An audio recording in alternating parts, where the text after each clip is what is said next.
Hi, and welcome to Learn with Sawgrass, the Wednesday edition. I'm Rhonda, the Education Manager here at Sawgrass, and on the other side of the camera is Rhodes. He is also a member of our education team here. We hope you're joining us live. If you have any comments, if you have any questions, put those in the chat. Rhodes will handle those, and then I'll pester him a few times throughout to get to help answer anything that you may be asking and to respond to your comments too. So make sure and put them in there. If you're joining us later, that's perfectly fine. Lots of people do.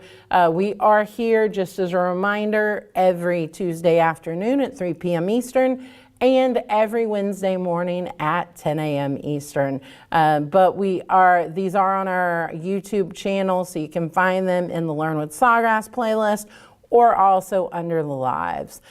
So look either place, you'll see these videos, and I hope that what you're gonna get out of these are some inspiration and some education.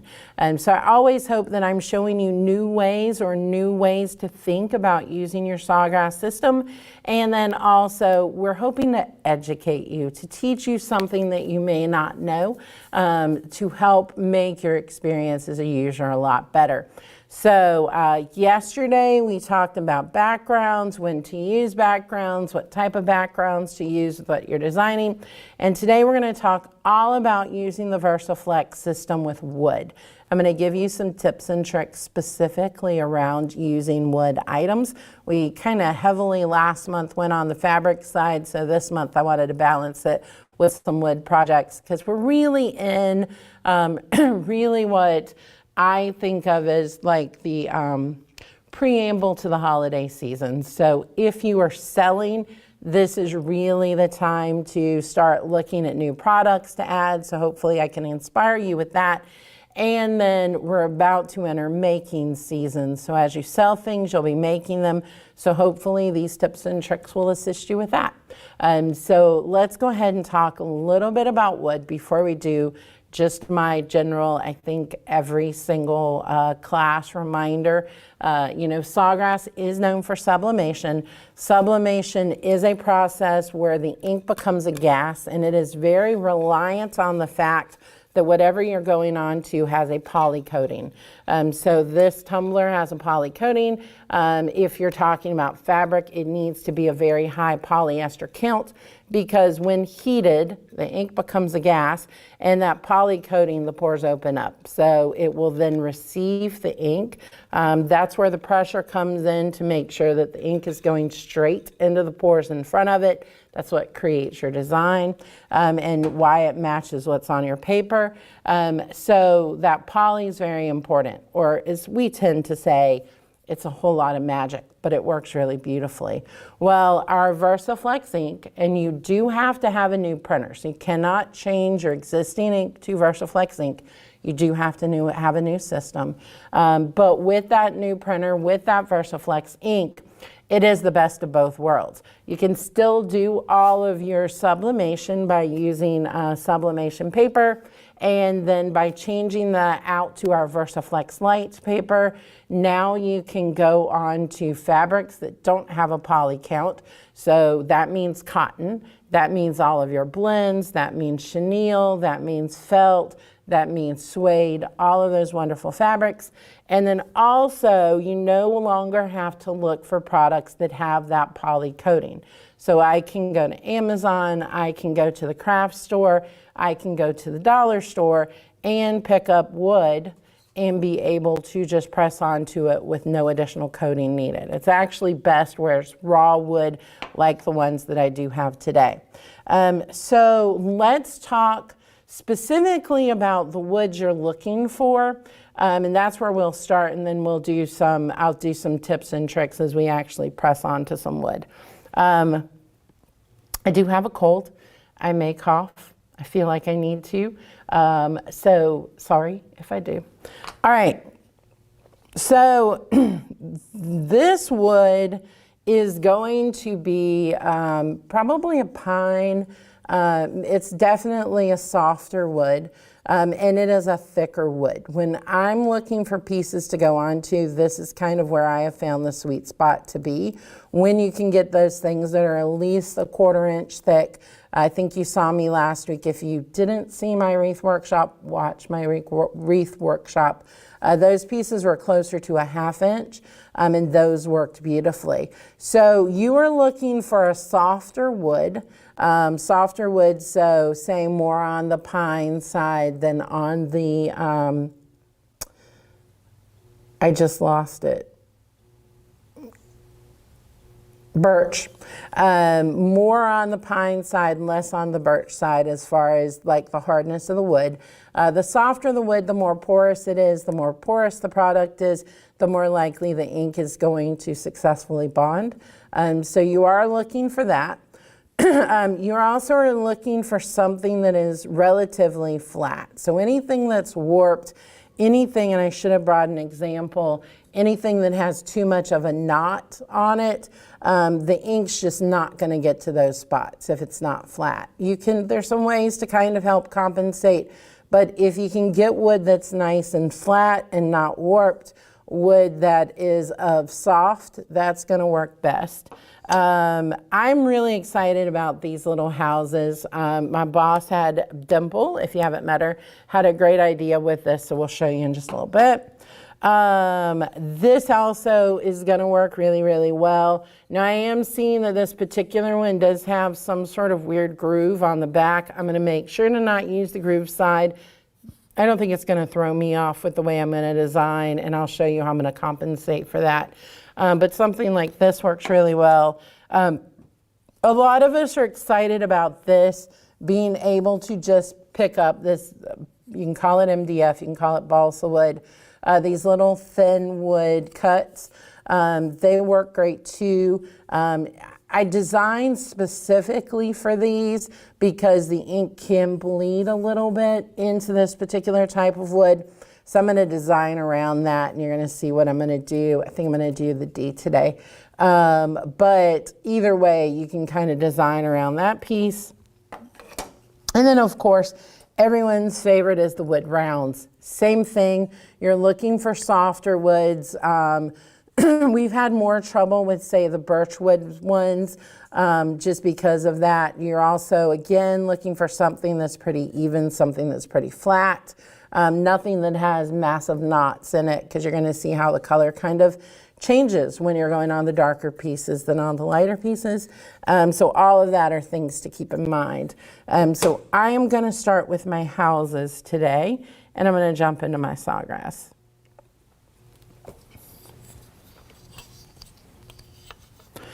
Now this particular house is going to be 3 1/4, so I'm going to go 3 1/2, and then it is 4, so 4 1/4, 3 1/2 by 4 1/4 is where I'm going to go with this. If you see me type in any numbers other than those, stop me. I'm going to use a custom canvas, 3 1/2 by 4 1/4. And what I found, and I did this last week with the wreaths too, I really like going with some of the holiday themed patterns on these. It works really great, covers it very well, and it kind of matches into your home color palette for the holidays. So I'm going to do the same thing here. So I'm going to go into my backgrounds and into my patterns. I'm going to filter down to my holidays.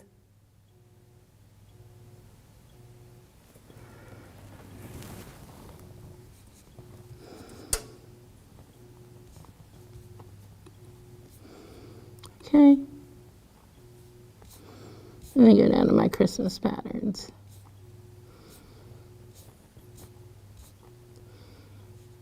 There are a couple of really good ones here.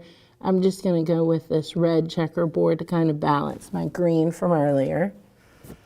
And if you haven't played with our pattern tool, I do talk about it a lot in yesterday's workshop, so please check that out. I'm going to make this bigger. I just like the pattern a little bit bigger on this. And that's it. That's all I have to do as far as designing. just a box, slightly bigger than my area, made into a pattern, slightly bigger, and that's really all you need. All right, we're gonna wait for that to load.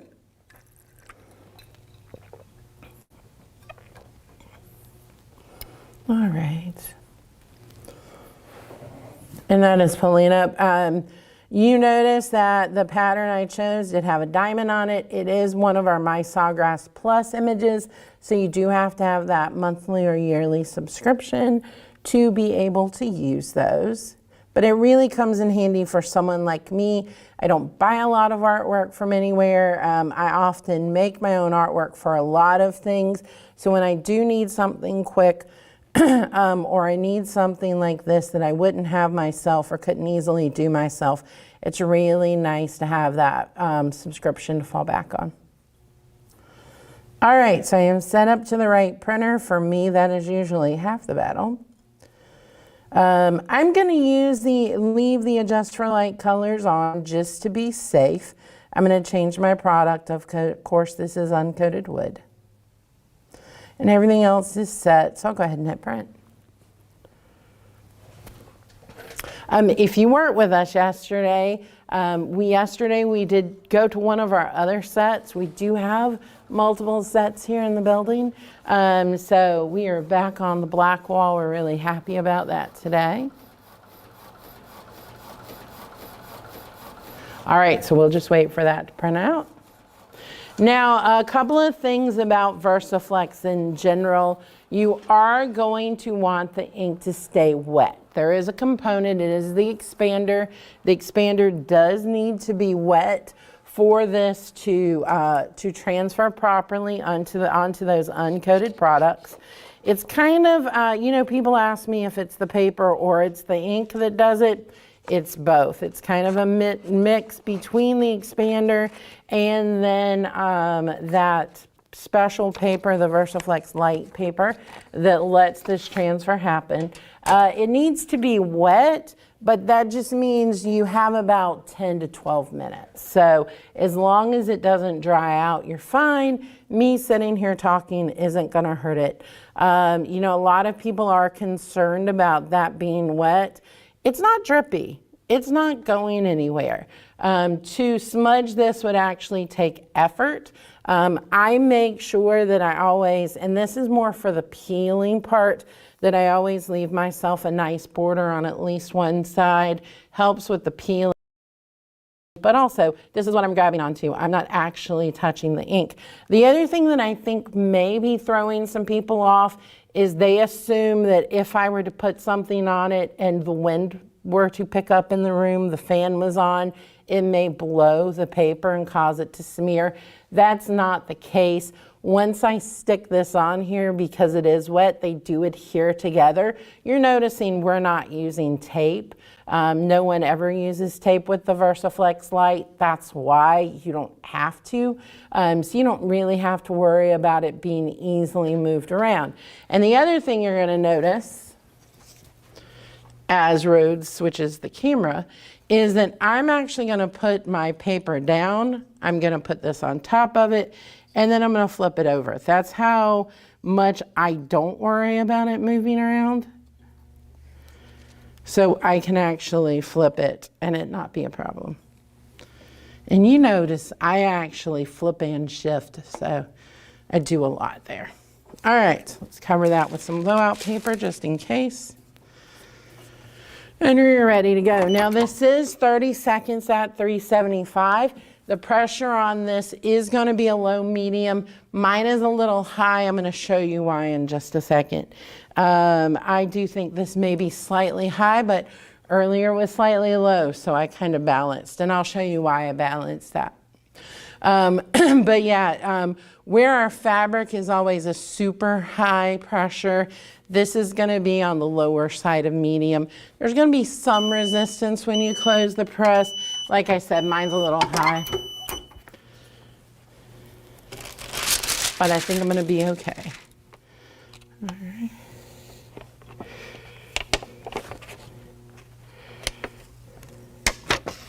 Look at that. All right. Rhodes, I'm going to go back to this. Go to camera 2. Go to camera 2. All right, cool. Perfect. All right, look at that. Looks good? Yeah, isn't that great? That pattern turns out so well on there. All right, now, here is the idea. Now, I picked these up. There's several places where you can buy the houses. I specifically went with these houses that have these windows on them. And here's why.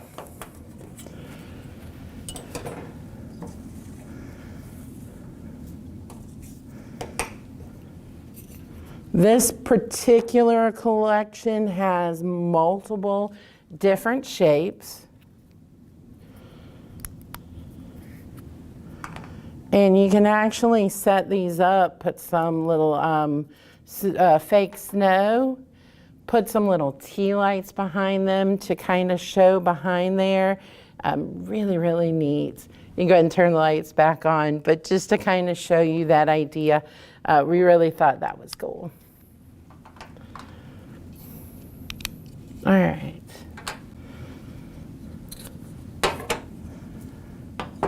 And I love it. There are 12 houses in this particular set I got. If you're wondering, it is off Amazon. I did just search wood house cutouts with windows. I'm a brilliant searcher. So I just searched that to find those, but they are so adorable. All right. I'm gonna go kind of in the same thickness, and I'm gonna go with this piece of wood. All right, so I'm gonna go ahead and go with this one. Let me set up my press first.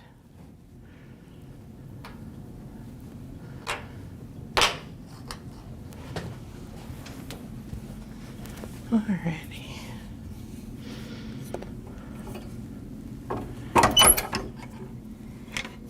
Yeah, I like that a lot. Okay, good. Oh, and I meant to say, I said I was going to show you something and I didn't. So let me show you that real fast. Okay. So with the first house I did, normally when I do wood, I'll often get this where I find that there are little shiny spots. Those little shiny spots mean that there's some expander that's still kind of on there. And so I will normally, if I see something like that where I don't feel it's a perfect transfer on wood, I'm going to bump up the pressure just slightly. I went like a half turn. I probably should have gone a quarter turn to get a perfect result on that second one. Some of it's just learning, but that's kind of a good way of seeing why I did what I did. All right. So I have a circle. My circle is a 4-inch circle as I would expect it to be, so I'm going to go 4 1/4. Alrighty.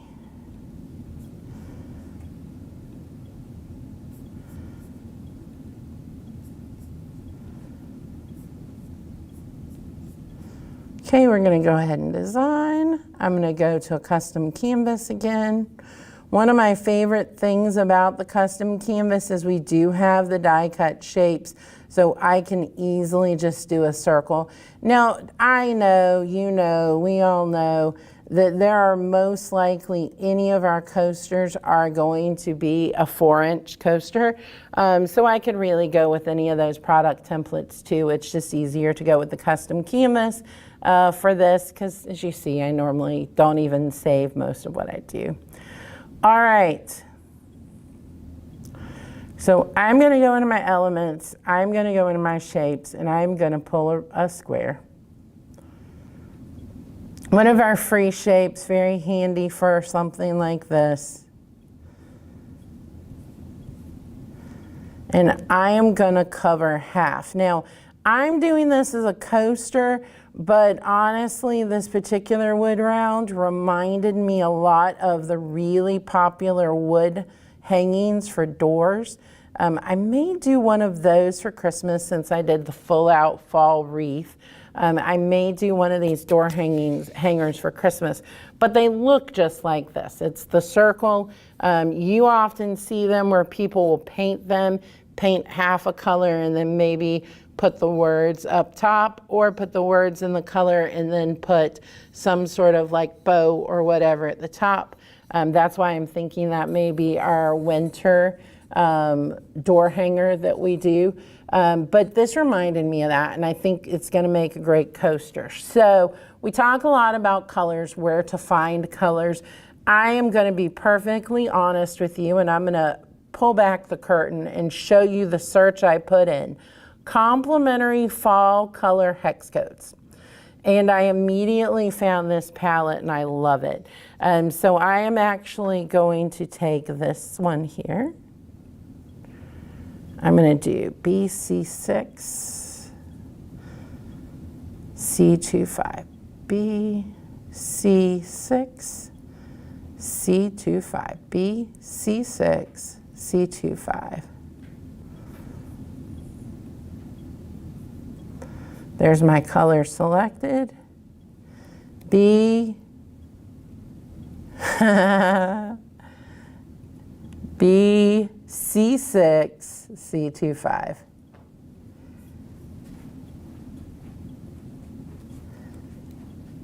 BC6, C25. Thank you. All right.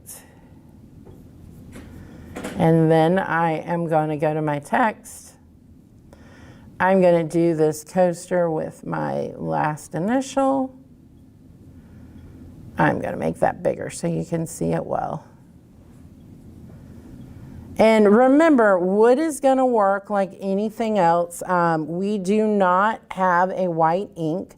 So anything that I leave white on here is going to be the color of the material. So when we talk about sublimation blanks, that's typically we're going on white. In this case, we are going on to wood, so it is going to be wood colored. And so I'm going to go ahead and I'm going to look for some scripts and submit that.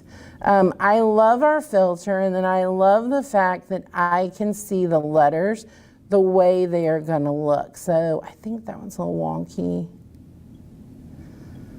Maybe like that one. Not elaborate enough. That one's too fancy. I don't know if all of you talk to your fonts as you look through them like I do. Oh, that one may be it, as long as it reads as a G. That does not read as a G. Oh, perfect. All right, so we're going to make this larger. I'm going to have this kind of come down. G's are weird because you want to make sure that the little hangy piece in the middle doesn't go into the color. So I think that works.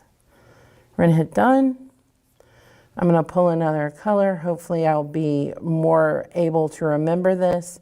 606 C38. 606 C38. 606 C38. Yeah. There we go. Oh, that's pretty.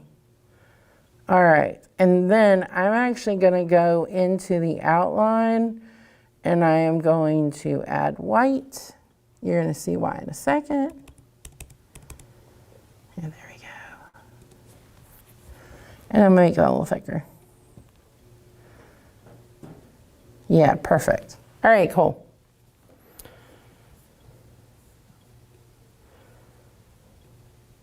Oh no, I didn't hit save.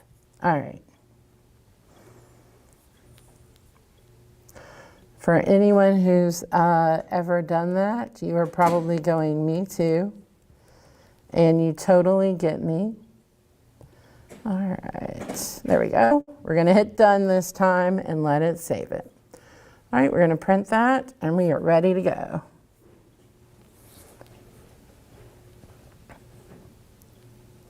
It's funny, if you ever see my desk at work, it is covered in coasters and it is covered in mugs. So I'm going to add another coaster to my desk. So we're going to go ahead and let that pull up. We'll hit print. Rhodes, are there any questions or comments? Lori did say that she's going to need to break up with you because you come up with such good ideas and then she spends too much money. Yep, that's the way it goes. I do hope that that happens, that you get some inspiration, whether it be a new product to try or whether a new design style to try. I am by no means an expert, but hopefully I can think of something in a way that you may not. All right, uncoated wood. We're going to go ahead and hit print. And we are set.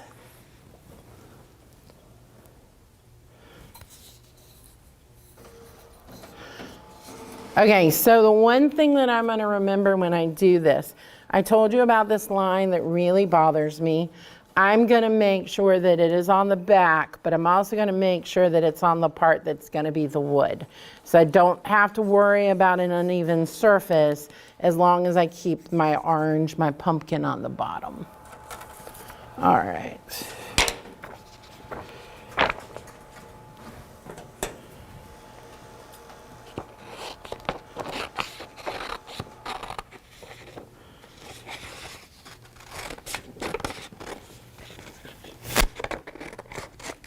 Now, I'm going to be perfectly frank with you because I think this is something that happens sometimes. I am seeing some banding in my color. I'm going to go ahead and go forward with pressing this. I'm not selling this. If it doesn't look great, well, it just doesn't go on my desk. I'm seeing some banding. So if I were to ever see any discoloration or any time where the color isn't what I'm expecting it to be, this is where I'm going to stop. I am going to go over to my settings and I'm going to pull up my device. This particular one is here. And I am going to go into my print utilities and I'm going to do a nozzle check. So many times I see people online who are having an issue with color and they think it's anything else other than just that simple thing. I'm going to do a nozzle check. Now, I did a head clean before we started class today. When we get done with class, I'm going to do a nozzle check, not just a head clean to see where we are. But that's where I'm going to start.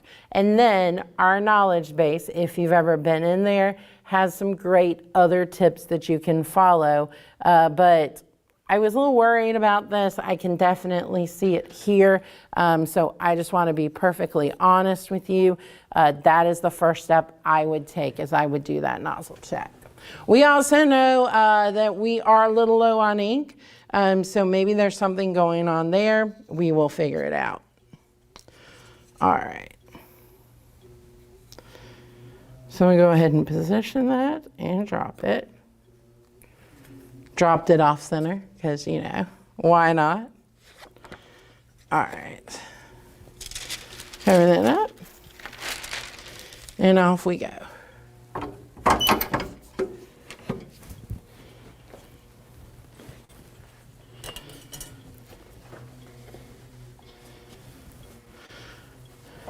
Yeah, you know, maintenance on your printer, troubleshooting on your printer. Our printers are great. They do that daily maintenance cycle when you're not using it. But sometimes you are still going to have to intervene a little bit. And that's something that I'll do as soon as class is over, is intervene and see what's going on there. All right.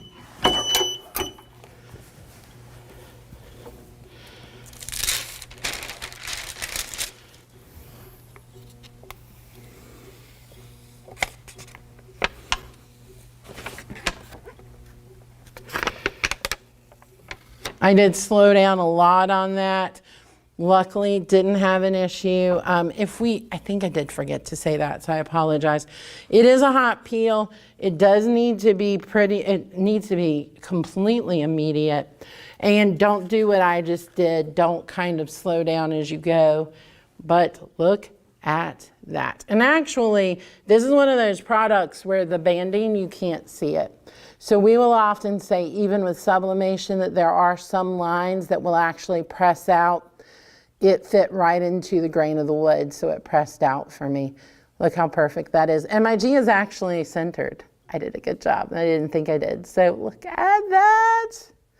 Probably, no, I actually love it because it almost looks varnished using that particular orange on the bottom.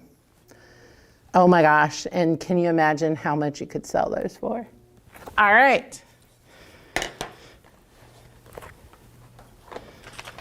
Okay, moving on. I am very proud of myself. Okay. Now, let's do, we're good time-wise, right? We're 30 minutes in, am I correct? All right, so we got plenty of time, so we'll keep working. Add this to my collection. I am going to do my wood round next.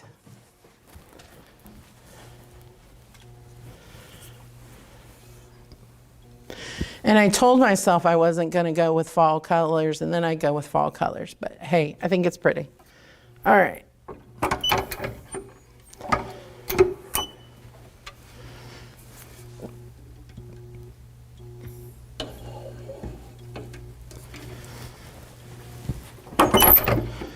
Oh, still a little high.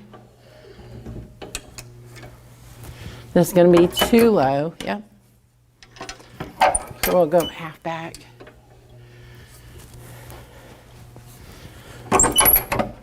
Yep, perfect.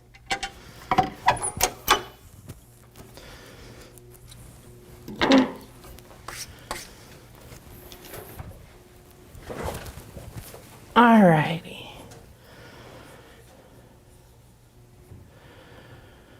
I know, I'll measure it for you just so you can see it. I'm going to be in that same 4-inch range on this, 4 inches by 4 inches. So I usually with this, I like a lot of wood to show, so I'm probably going to go more like 3.5. You'll see what I'm going to add to it. All right, let me close some windows.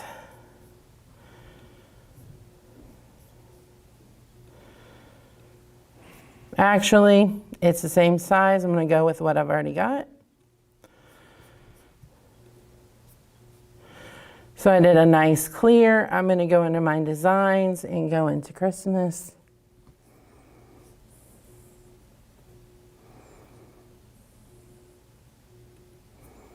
All right. I told you the cough would come at some point. I apologize. Okay, so this is, of all of our Christmas stuff, my personal favorite. And it is all of these old-timey images. So we actually are going to go with, let's go with the wagon today. All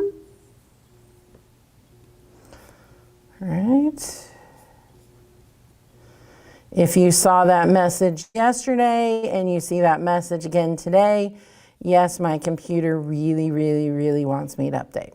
All right.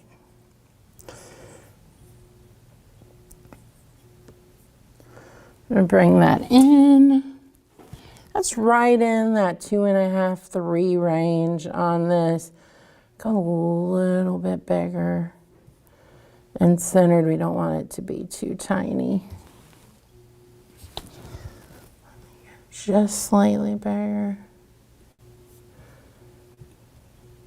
And actually, I'm going to go dial back on that. I think that's perfect. All right, Rhodes, any questions or comments? Joel said to try the one glove trick. I don't know what the one glove trick is. If Joel can put that in the chat so you can say it. I probably know it. I just don't know it by Joel's cool name. And that is definitely a tongue twister, Joel. All right. We're going to let that print.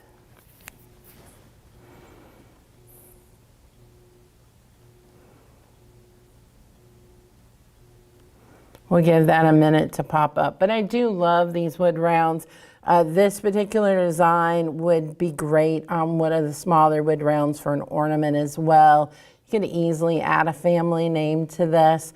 I just have decided after last week's wood coaster gnome that I'm just going to randomly leave wood rounds of various images all over the building. All right, that's pulling up.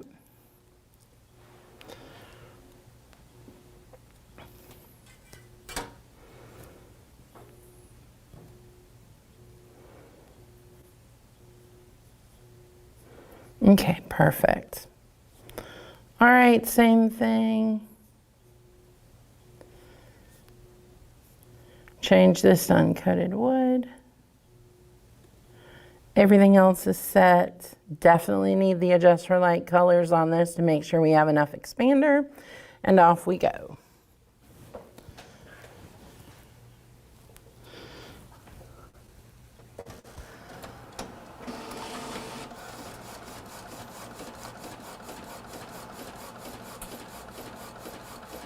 All right.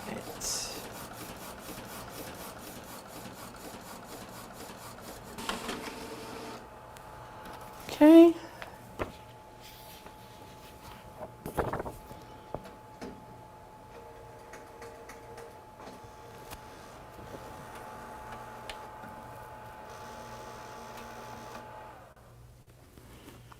Yeah, there's definitely something up with my printer. Give me a moment. I'm going to go ahead and we will just chat while we do a head clean.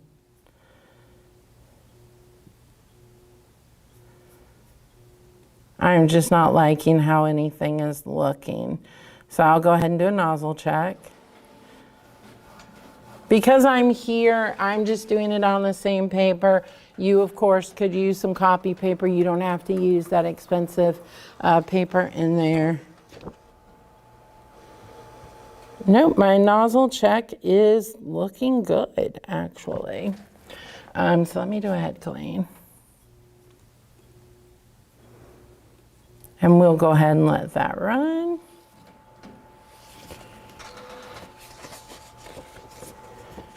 All right. We're gonna let that head clean run, get anything out of there.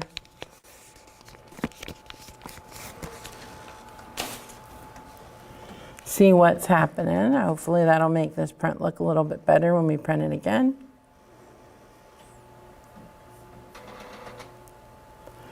So, yeah, I really see there's lots of ways we're going to use wood, or I would use wood, in my home decor as we go into the holidays. Also, these little houses, again, you could put a family name on the top.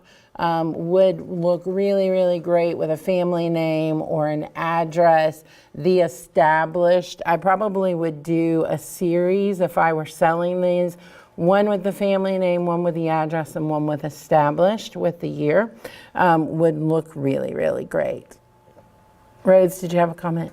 Lori makes a good point. Will you show what the nozzle check looks like with VersiFlex, because we have that blank area?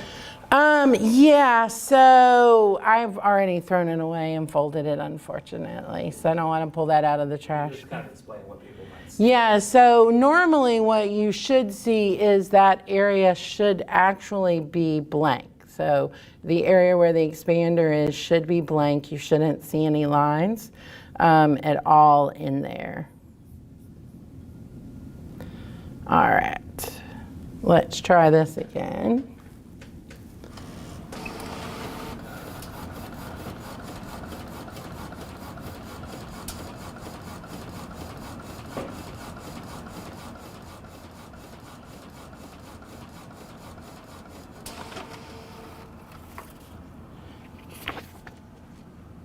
Better, yeah, much better. You can see the print. Before it just looked a little mottled. The colors didn't look good and there were some lines in there. So that's why I wanted to stop and check it, because I wasn't gonna give us a good print. Joel wants to know where you got those houses. Amazon. I did a search on Amazon for wood house cutouts with windows. And that's all it took. I found some really great ones really fast. Okay. I'm going to drop this on. Flip this over. Oh, did Joel tell us what the one hand? Yeah, he said that you use the glove on the left hand and then bare hand on the right, and then you just, it's the best grip to peel it. Yeah, and probably is if you're right-handed. I'm left-handed, so I do everything backwards and weird anyway. All right. Also, a smaller heat glove might be able to let you. I know, that's what everyone tells me, that this is my Mickey Mouse, no offenses to Mickey Mouse glove. All right.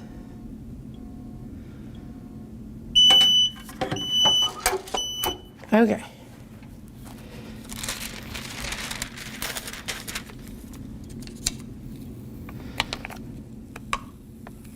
Yay!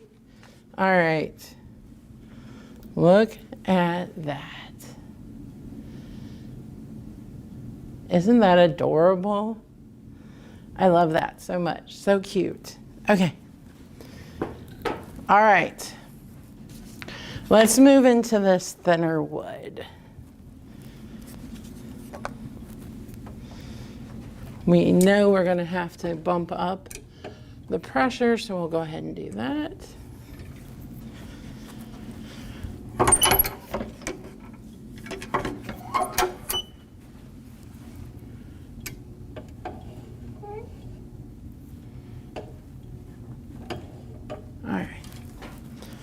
Now it's going to be too high. Watch it. Yep.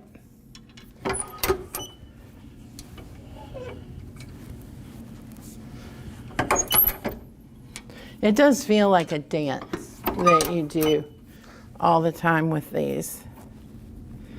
But you do learn to kind of start to sense what's what. Okay. Lou said that was beautiful. I do. I love the wood rounds. I've always been kind of that country rustic look anyway. I'm gonna go about 4.5. 4.5. Okay.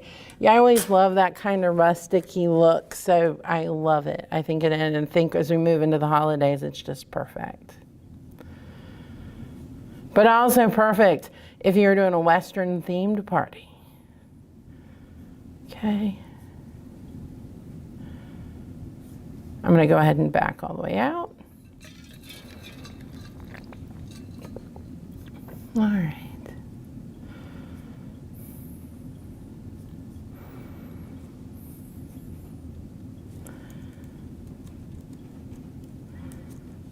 All right, cool. We're going to go back into our backgrounds.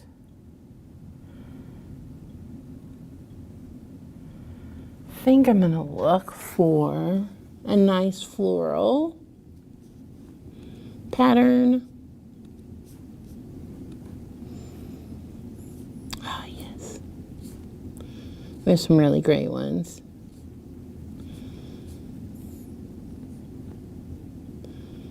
Let's see. I actually like these. Let's see how these look. I think those are pretty. Not fall at all or Christmas.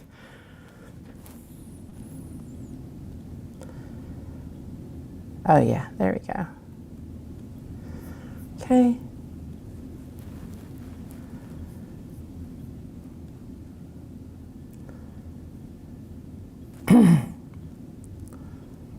Okay. We'll let that go ahead and print.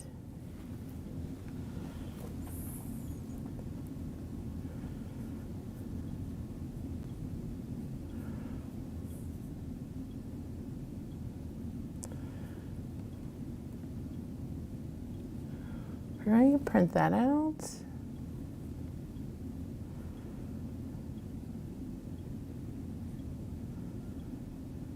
And that's going to go ahead and pull up. And you know, these are so wonderful because you can get them in so many different shapes, these little small ones. And you know, as if you haven't heard our podcast from last week, as Karina was saying, it's so nice to be able to just go to a dollar store and find something like this. I think this came from one of our local craft stores. Okay, that's pulling up.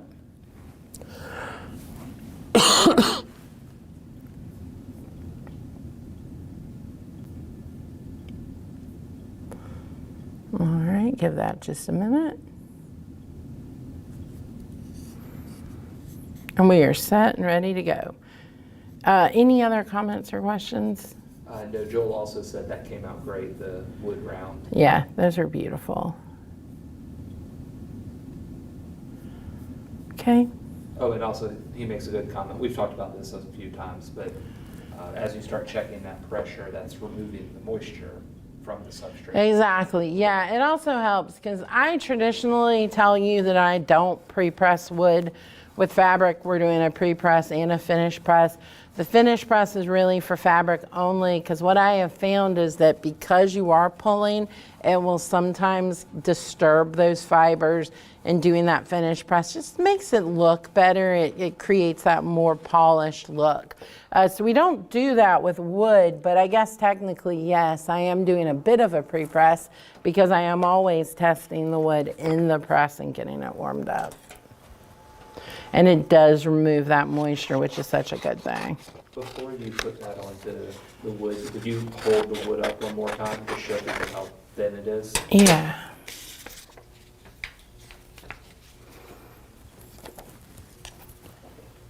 Perfect, thank you. Yeah, Joel was just curious how thin the wood is. Yeah, this is about, I'd probably say it's closer to an 1/8 than it is to a 1/16. So.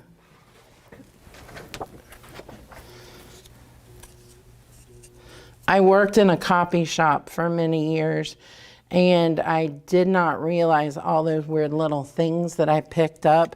Sizing's probably the biggest that I picked up and don't even realize I do it. Okay. Now you're noticing that I'm not putting paper underneath. If you know me, you know I'm pretty religious about making sure to protect that under pad of the printer, of the press. The reason I'm not doing it is I find that the paper may stick to that under piece of paper a little bit. And so for me, it's easier to deal with the press and cleaning anything off of that pad after the fact than it is to deal with that extra struggle of something stuck together when I go to peel it. Because this you do have to peel pretty fast.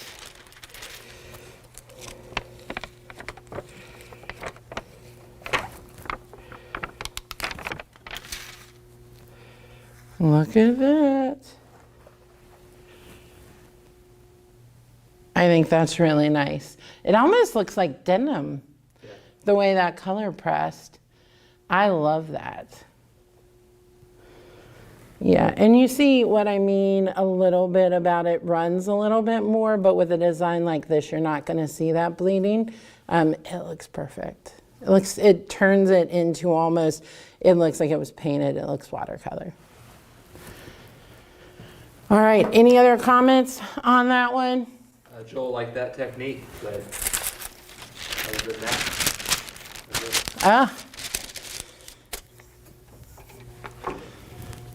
Okay. So this is usually what I do if I do that, and I know that there may have been something that got onto that bottom pad.